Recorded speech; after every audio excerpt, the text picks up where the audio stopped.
Hello friends, welcome to my YouTube channel Kaptechpro. So friends, now from this video onwards I will upload my further videos on the topic of Microsoft SCVMM, which is System Center Virtual Machine Manager. So guys, on the first video on the topic of SCVMM, first let's start with the overview of what SCVMM is, and in the upcoming videos we'll see what are the prerequisites for installing SCVMM and how we can do the installation of SCVMM and so on. So guys, without any delay, let's get started.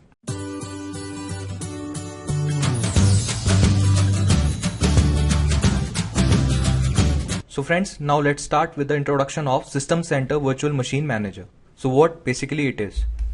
So the System Center Virtual Machine Manager, it is also a part of a System Center suite. SCVMM is used to configure, manage and transform traditional data centers. It helps to provide a unified management experience across on-premises, service provider and Azure cloud. It provisions and manages the resources needed to create and deploy virtual machines and services to private clouds. So guys, this was the introduction of SCVMM.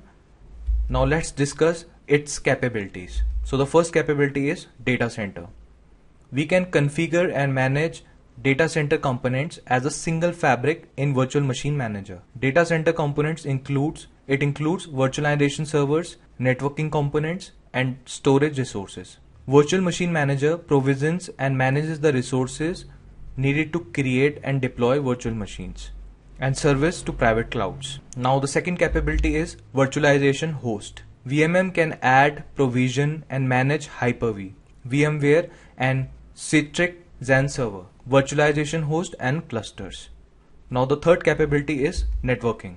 We can add networking resources to Virtual Machine Manager fabric, including network side, which defined by the IP subnets, virtual LANs, logical switches, static IP address and MAC pools. Virtual Machine Manager provides network virtualization, including support for creating and manage virtual networks and network gateways. So now the next capability is storage. Virtual Machine Manager can discover, classify, provision, allocate and assign local and remote storage. It supports block storage, which we called as the fiber channel, SCVMM and the storage area network, which we called as SANs. Now the next capability is library resources.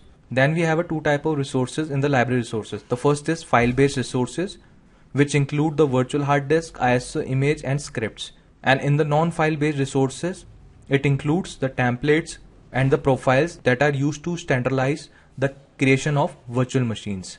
We can access the library resources through the library shares in Virtual Machine Manager. So friends, now let's discuss the fundamentals of Virtual Machine Manager networking objects. So the networking objects are used to build the basic networking infrastructure of Microsoft software defined networking, which are used in a private and public clouds. So the first networking object is host and host group. So the Hyper-V host that Virtual Machine Manager manages, it or get organized into groups based on your location and the purpose.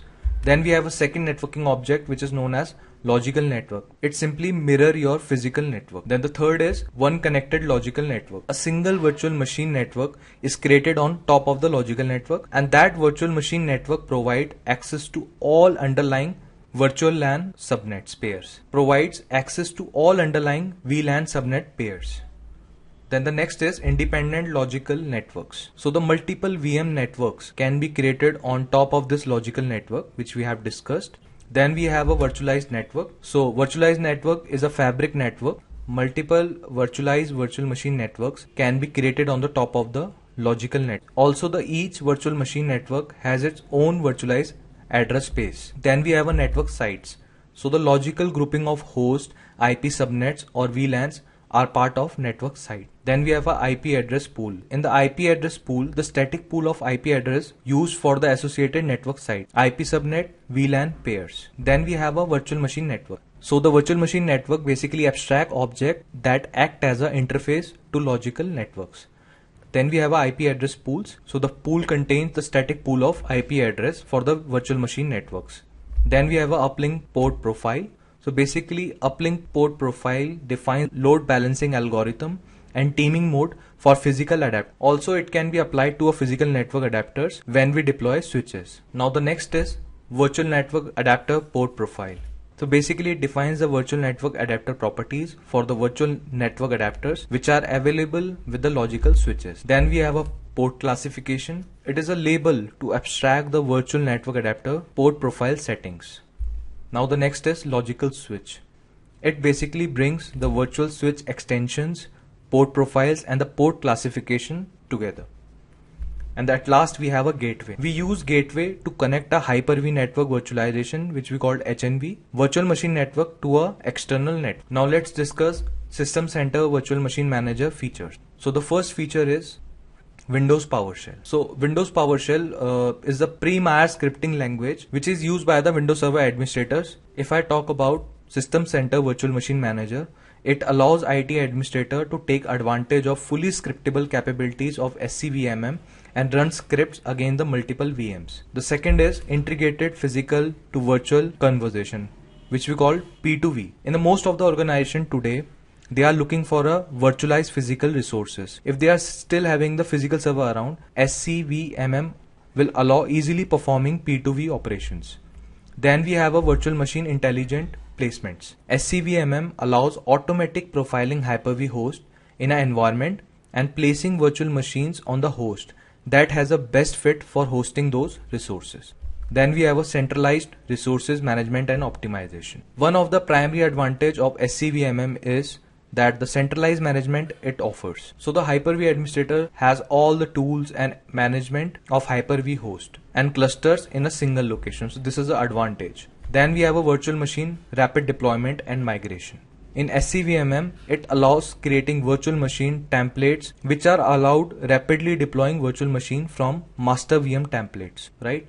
And the service templates allows creating complete group of virtual machines and we can deploy them together as a single object that provides an application. Then we have a centralized resource library. SCVMM allows building a library of all the resources required to build a virtual machines, including the ISO image, scripts, profiles, guest operating system profiles, and virtual machine templates. The centralized library facilitates the rapid deployment of virtual machines. Then we have an existing SAN network. SCVMM allows taking the advantage of existing SAN networks for use in the environment. The best part is SCVMM can automatically detect and use existing SAN infrastructure to transfer virtual machine. Then we have a centralized monitoring and reporting.